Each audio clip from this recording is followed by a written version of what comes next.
And so this precious little young lady who's about to speak to us today talks about how she was banned, such a powerful word, I was banned from reading a pro-life poem at my school. And now, of course, as I always say, this does not come as a surprise to any of us. We're not like, oh my gosh, you were banned, you know. But it is just one more indication that, our children don't belong in this system. They don't belong there. If you're a follower of God in, any serious capacity, or even just a follower of common sense, you know that something's wrong, something's broken, something's out of whack, And so listen to her as she tells her story of what occurred to her when she was in school, and that by a teacher, nonetheless. It's just amazing.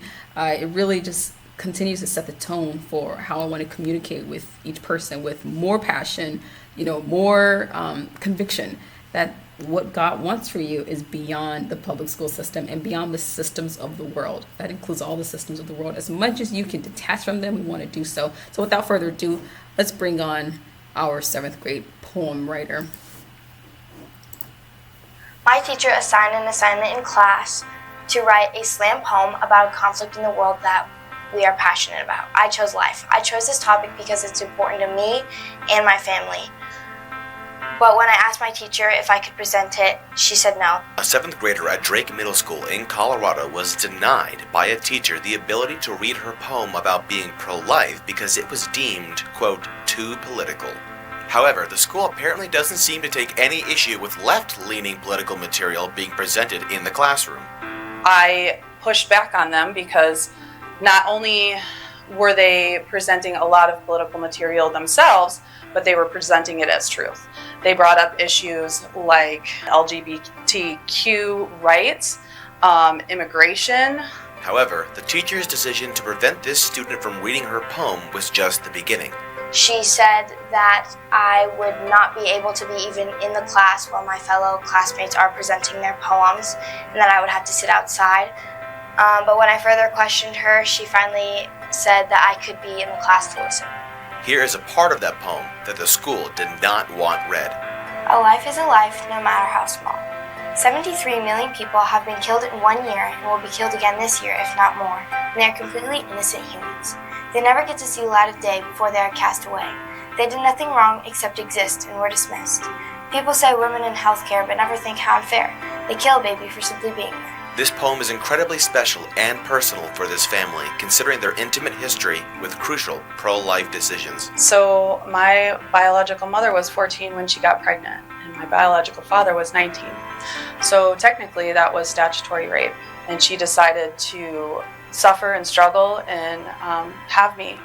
And I wouldn't be here today if she lived in the climate that she lives in, that we live in now. While the Jefferson... Yeah.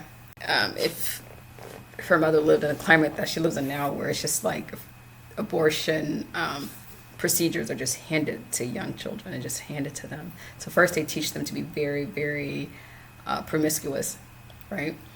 And then after you've been very promiscuous and you behave promiscuously, they give you, abortion procedures. And it's just now this is a heartbreaking story. Not necessarily that the 7th grader didn't get to read the poem, although that's difficult to hear. She's only in 7th grade and she just wants to express her beliefs the same way everyone else is expressing her beliefs. The mother said they're bringing a lot of political material themselves, so she just wants to express her side, her beliefs.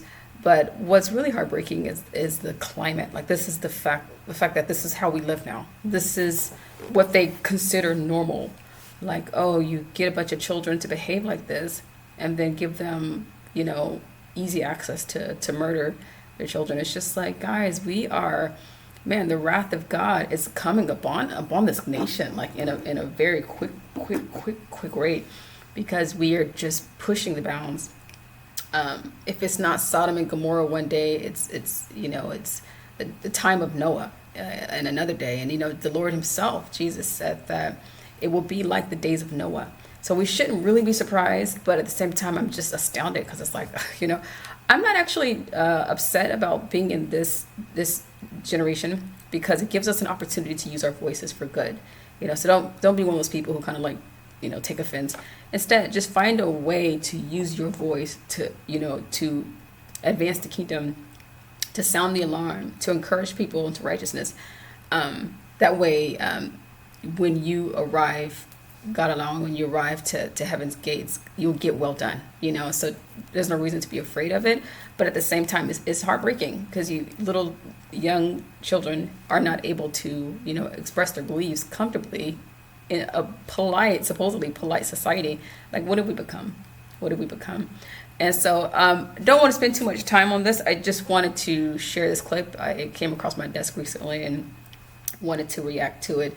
She's a very brave young girl. And so kudos, young lady from Mrs. Needham. Thanks so much, guys, for tuning in. Until next time, peace.